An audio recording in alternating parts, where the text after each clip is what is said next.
Et salut à tous, c'est Furieux. On se retrouve pour une nouvelle vidéo sur Senseiya KOTZ.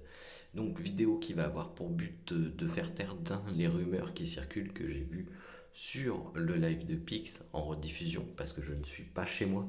Comme vous pouvez l'entendre, la qualité sonore n'est pas au rendez-vous. Mais on va faire au mieux pour vous faire part de mes reviews aussi sur ce qui a été dit par le compte officiel. Comme ça, on va pouvoir voir ensemble ce qu'il en est et ce que j'en pense. Déjà, dans un premier temps, j'ai un compte SEA. Je ne l'ai jamais caché. Ça fait un moment que j'ai un compte SEA. J'ai reroll au moment de la bannière de IkiGC. Donc la première fois, hein, il est revenu récemment, mais non, c'était la première fois qu'il sortait. Et j'ai eu IkiGC et j'ai eu d'autres personnages.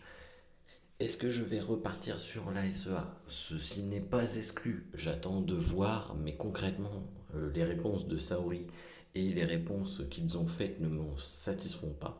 Donc, on verra ce qu'il en est par la suite. Mais honnêtement, il y a de fortes chances que je reparte sur la SEA. Ce qui ne veut pas dire que je vais abandonner complètement mon compte global, simplement que l'investissement que j'avais sur la globale passera sur la SEA, tout simplement. Donc ce qui était avant à l'origine, au final, j'investissais sur la SEA avant que la globale sorte. Donc voilà, je n'ai pas dit que je passais sur la SEA dès maintenant, je n'ai pas dit que je stoppais la globale. Clairement, s'il y a un move qui se fait, il se fera probablement la semaine du Nouvel An, parce que là, je suis débordé. J'ai passé la journée à Disney, vous voyez, je vous sors la vidéo, et j'étais bien occupé. Avant, il y avait Noël, là, il y a le jour de l'an qui arrive. Donc on verra la semaine après le jour de l'an. Là, pour l'instant, je ne prendrai aucune décision, étant donné que j'ai quand même beaucoup de choses en ce moment de prévues irréelles. Et bien entendu, l'irréel prime sur le jeu, c'est juste normal. Voilà. Donc, pas de rumeurs, pas de décision prise, pas de Furieux, il est reparti sur SEA, Furieux, il arrête de faire ci, il arrête de faire ça. Il faut savoir quand même que j'avais prévu à peu près une centaine d'euros, voire plus, sur les promos de fin d'année de la globale. Si les promos étaient intéressantes, ce qui n'était pas le cas, clairement, on va se le dire, c'était clairement pas le cas. Donc j'ai beaucoup moins dépensé que prévu. J'ai pull tout sur Poséidon. Pourquoi j'ai pull sur Poséidon aussi? Parce que ça m'est revenu plein de fois dans la face, hein. Tout simplement parce que pour moi, les packs de fin d'année, le fait qu'il n'y ait pas le Lucky Cat, tout ça au niveau des events même, tout ça au niveau de Poséidon, ça m'a juste complètement démotivé. Et donc j'ai dit, bon, bah autant que je vide tout ça, puis on verra par la suite ce qu'il en est, hein, clairement. Voilà, honnêtement, c'était un pull compulsif, un pull de dégoût un peu.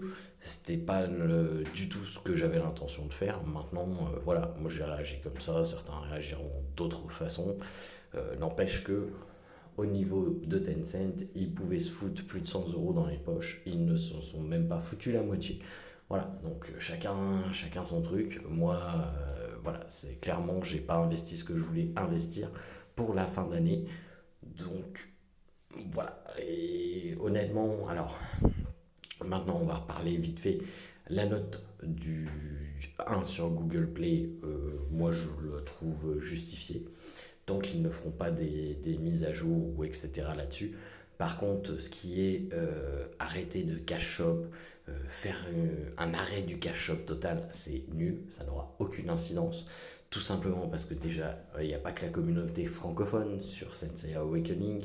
Et personnellement, j'ai pas le temps d'aller voir les Italiens, d'aller voir les anglophones, d'aller voir les Américains, d'aller voir les Brésiliens pour tout programmer. Et puis, de toute manière, honnêtement, est-ce que vous pensez que les baleines vont arrêter de cash up parce que vous leur dites, moi, en petit squal, petit plancton ou free to play, j'ai plus envie de payer ces choses-là, j'ai plus envie de. Non. Honnêtement, ceux qui payent, ils vont continuer à payer et je les conçois. S'ils ont les moyens de payer et que les prix ne leur dérangent pas sur la globale, je ne vois pas pourquoi ils arrêteraient de payer. Maintenant, on sait que les prix iOS sont moins chers sur les packs de fin d'année que les prix Android. En plus de ça, on sait que Huawei a un partenariat avec Sensei Awakening. Donc en plus du cadeau gratuit, si tu passes par le shop de Huawei, tu payes tes packs moins cher que les autres aussi. Et j'ai vu des différences de prix de 30 € sur des gros packs, donc ça peut jouer énormément quand même. Donc voilà, il y a plein d'inégalités sur le jeu. Je sais pas, honnêtement, je peux pas vous dire sur la SEA si c'était comme ça, mais j'ai jamais entendu parler de choses comme ça sur la SEA. Maintenant, c'est un choix que la Global ont fait, en tout cas c'est un choix que le jeu a fait. À voir ce qui va découler de ça. J'ai fait des premiers retours à Saori, hein, pour lui dire, pour lui faire part du mécontentement sur les packs, lui faire part des 1 étoile et lui dire qu'il serait temps de réagir. Je lui ai demandé, est-ce que tu as quelque chose à me dire pour rassurer les joueurs? Est-ce que tu as... Elle m'a juste répondu, on va communiquer. La communication est arrivée, donc on va pouvoir en parler ensemble justement. Oui, je ne lancerai pas le jeu, hein, c'est vraiment juste pour débattre de ce qui a été dit, de clarifier les choses sur mon propre compte. Et voilà, il y aura pas de gameplay, hein, dans cette vidéo. Donc déjà, au niveau du Fortune 4, ils nous disent que dans cette structure d'event, le Fortune 4 est désigné par une surprise faite aux joueurs de temps en temps.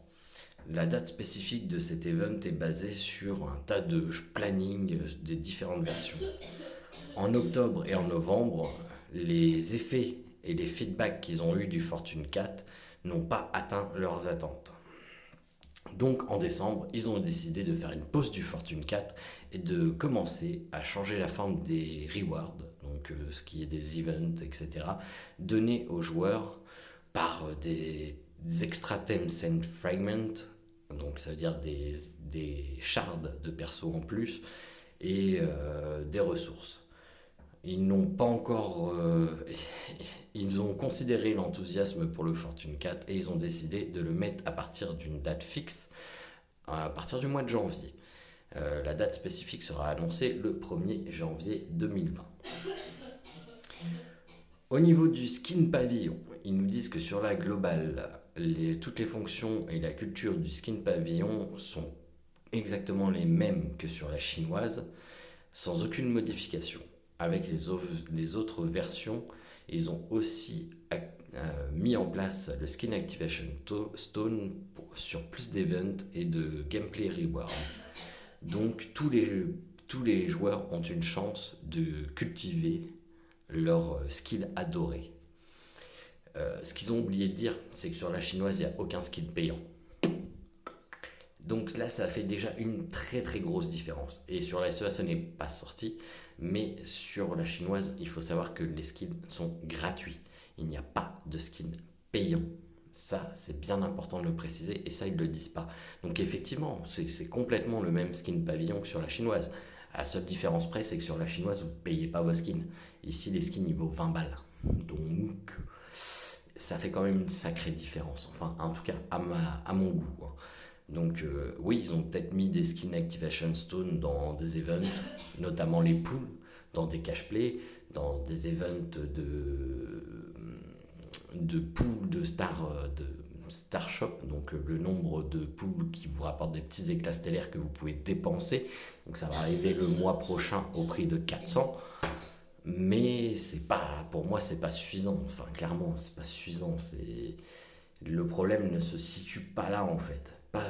Pas sur les skins Activation Stone, mais plutôt sur le prix des skins. Donc déjà, ça veut dire que les cash players qui auront tous les skins seront avantagés. Ensuite de ça, il faut bien prendre en compte que les coupons bleus, ça va être quand même une ressource très demandée maintenant. Donc ça, autant un cash player qu'un free-to-play peut en avoir. En revanche, le cash player peut acheter des packs de coupons bleus toutes les semaines, ce que le free-to-play ne pourra pas faire. Donc forcément, il va y avoir une différence entre les free-to-play qui n'achèteront pas les skins et ceux, les petits cash players qui achèteront les skins mais qui achèteront pas forcément les packs du shop. Mais ça va s'égaliser avec le temps.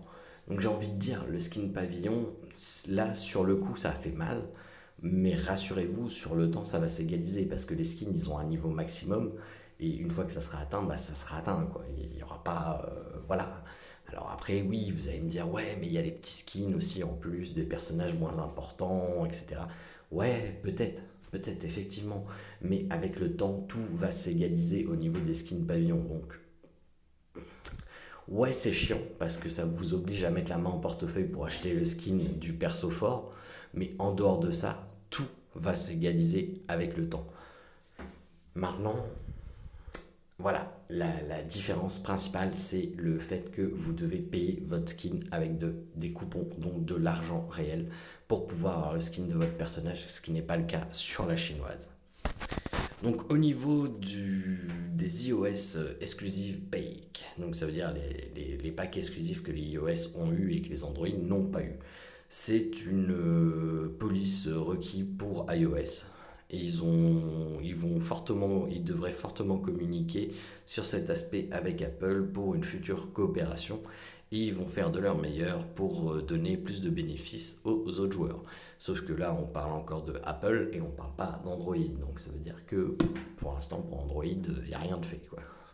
Bon, si vous êtes sur Huawei, c'est pas grave, hein, ça va compenser, vous inquiétez pas.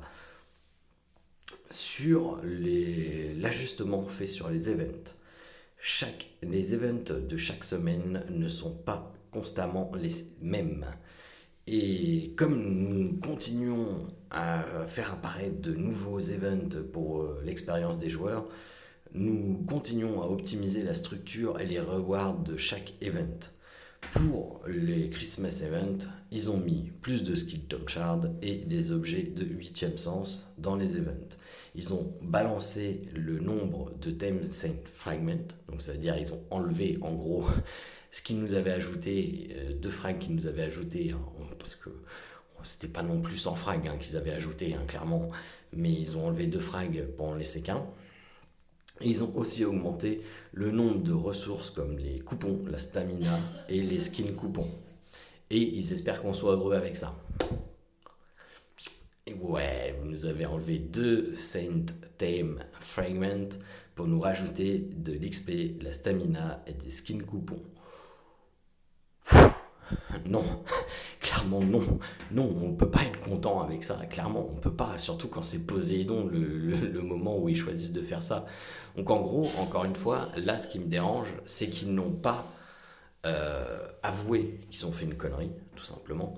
Ils auraient pu très bien dire, ouais, c'est vrai, on a fait une connerie, on n'aurait pas dû vous enlever le palier à 40 et on aurait dû vous laisser on aurait dû vous laisser ce palier à 40. Voilà.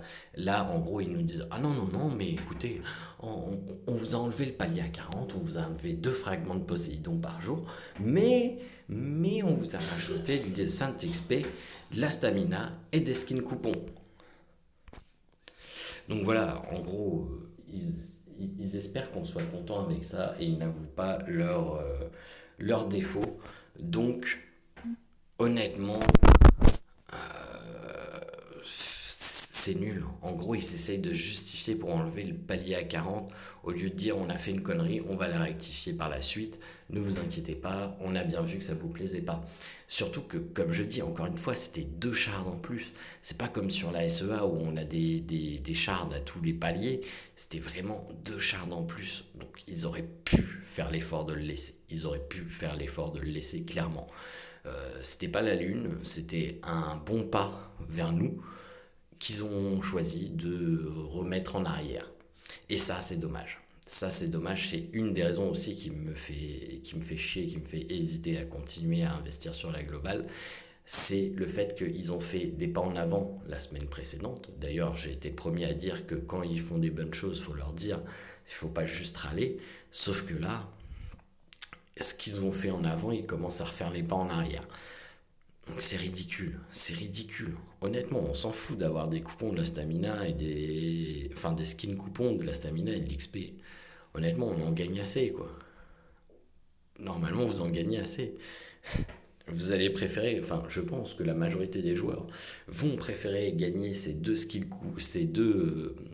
shards de Poséidon par jour plutôt que de gagner l'XP de la stamina et des skins coupons. À mon humble avis, hein. Après, je me trompe peut-être, hein, mais voilà, je trouve que c'est con. Ensuite, regarding to Christmas present, donc en gros pour ce qui concerne les cadeaux de Noël. Nous espérons que qu'on garde une surprise constante pour les joueurs chaque jour pour la période de Noël au Nouvel An, donc 8 jours, nous avons décidé de mettre un daily login in the mailbox, donc qui va totaliser 10 Advanced Gems, 600 stamina, 50 skin coupons, chest en 8 jours. Donc ne pas oublier de se connecter pour les récupérer. Ça, encore une fois, à mon avis, ils ne l'avaient pas prévu à la base. Clairement, après, ils ont dû constater le mécontentement des joueurs. Donc, ils ont mis en place ce système de login quotidien. Parce que honnêtement, pour moi, soit ils sont vraiment nuls en communication, et à ce moment-là, ils auraient dû dire sous forme d'event qu'on a régulièrement, les events de connexion, de login, qui nous dit, bah voilà, on récupère telle chose, telle chose, telle chose, telle chose, sur tel jour, sur un tel nombre de jours. Là, c'est pas le cas. Là, c'est directement dans la boîte aux lettres. Donc, j'aurais tendance à dire que c'était pas prévu comme ça. D'ailleurs, vous avez peut-être constaté, si vous n'avez pas constaté, je vous invite à vérifier. Le premier gemme que nous avons reçu, c'est Merry Christmas. Donc, c'était pour Joyeux Noël, vraiment pour Noël, où nous avons reçu une gemme. Maintenant, les rewards que nous avons quotidiennement dans la boîte aux lettres, c'est pour la sortie de Poséidon. Donc, ça n'a pas rapport avec Noël. C'est vraiment marqué Poséidon Gift. Donc, c'est vraiment pour la sortie de Poséidon et non pas pour Noël. Donc, soit ils sont nuls en communication, et alors là, malheureusement, on ne peut pas faire grand-chose pour eux, parce qu'à un moment donné, il va falloir qu'ils fassent leur travail eux-mêmes. Mais soit ils n'avaient pas prévu le coup, et pour se rattraper, ils font un pas vers nous en disant, bah ouais, on a compris qu'une gemme, c'était pas assez, donc on vous en donne 10. Bon, ça serait un pas vers nous, mais encore une fois, c'est pas marqué. En gros, si c'est ça, ça aurait été bien. Par exemple, ils auraient pu formuler ça de la manière suivante. On s'est aperçu qu'une gemme, c'était pas assez, effectivement. Donc, pour nous rattraper, on va vous offrir une gemme tous les jours pendant 8 jours, pendant X jours, on s'en fout. Voilà, ça aurait été une preuve de ok, on a compris, maintenant on avance. Mais là, il n'y a pas, et dans aucune, parce que c'est le dernier point, dans aucune de leurs points, il n'y a une remise en question de ce qu'ils ont fait. Et c'est ça qui me pose problème. C'est que dans aucun de leurs points, il n'y a une remise en question qui est faite sur ce qu'ils ont fait pour Noël. Et c'est là mon souci. Et c'est là que ça doit changer.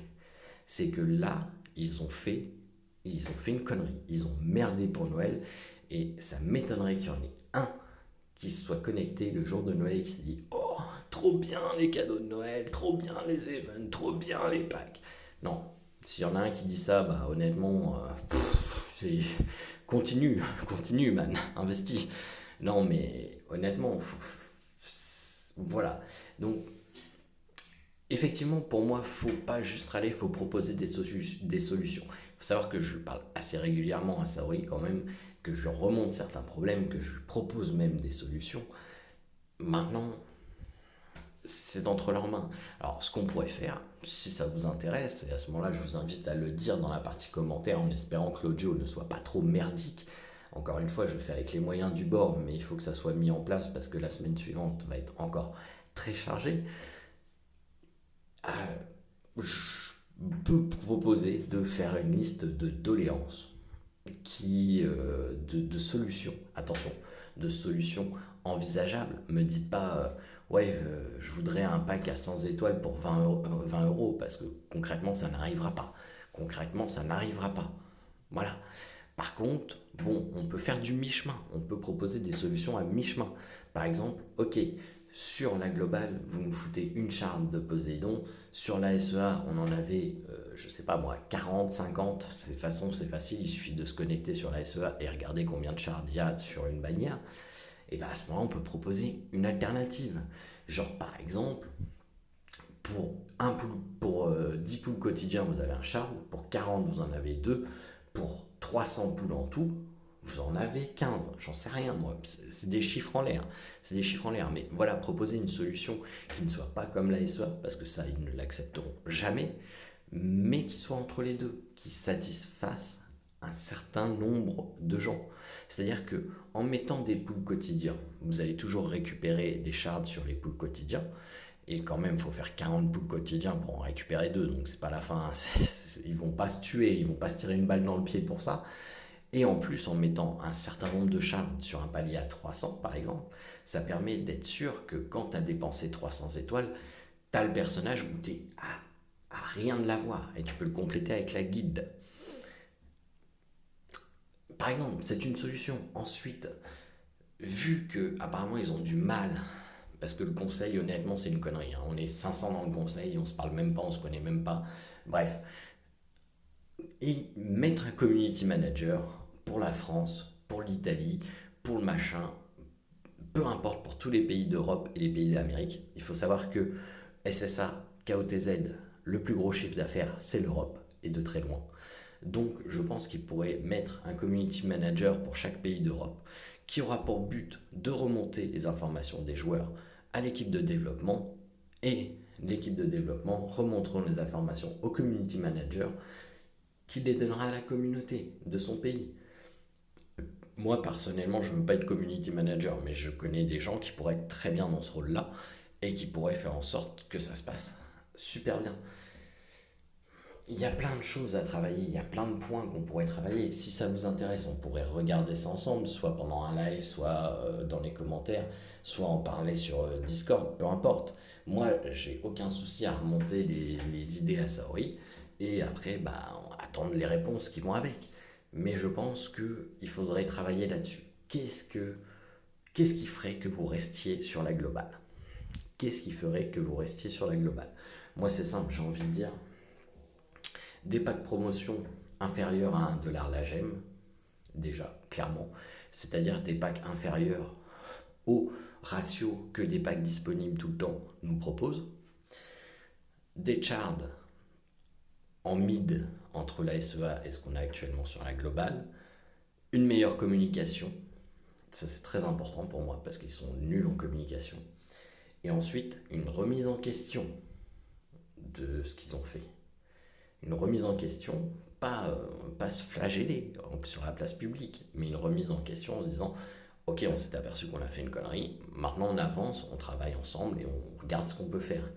Parce que là, même là, l'histoire du Lucky Cat qu'il faut définir une date entre les joueurs, on peut voter à l'infini, il n'y a pas de résultat de connu, ils peuvent bien faire ce qu'ils veulent en finale. Donc, c'est pas. Et encore, dans le message, il y a encore une fois rien qui dit on a fait une connerie, on s'est remis en question, maintenant on vous propose ça. Non, il n'y a pas. Il n'y a pas. Il a dit on n'a pas atteint les objectifs qu'on s'était fixés avec les Lucky Cat. L'Europe vous a rapporté 2 millions de dollars, gros malade. Donc bref, à un moment donné, il faut arrêter de déconner, quoi. Quand la Chine ne rapporte pas, quand la Corée du Sud ne rapporte pas, quand le Japon ne rapporte pas, et qu'à côté, tu as l'Europe qui leur rapporte 2 millions de dollars, dire le Kika, t'as pas atteint nos attentes, là.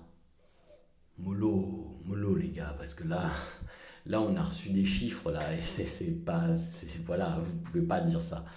Donc, voilà, c'est déjà des axes d'idées que je vous donne, et si vous êtes intéressé par ça, eh bien on pourra travailler là-dessus. Et ce sera le mot de la fin, parce qu'il est tard, je vais aller me coucher. Et donc, je vous souhaite la bonne nuit, et je vous dis à demain pour une prochaine vidéo, et demain soir, je vous rappelle que le live sera sur Sigma eSport. Donc, salut à tous, bonne nuit, passez une bonne fin de week-end, et à demain.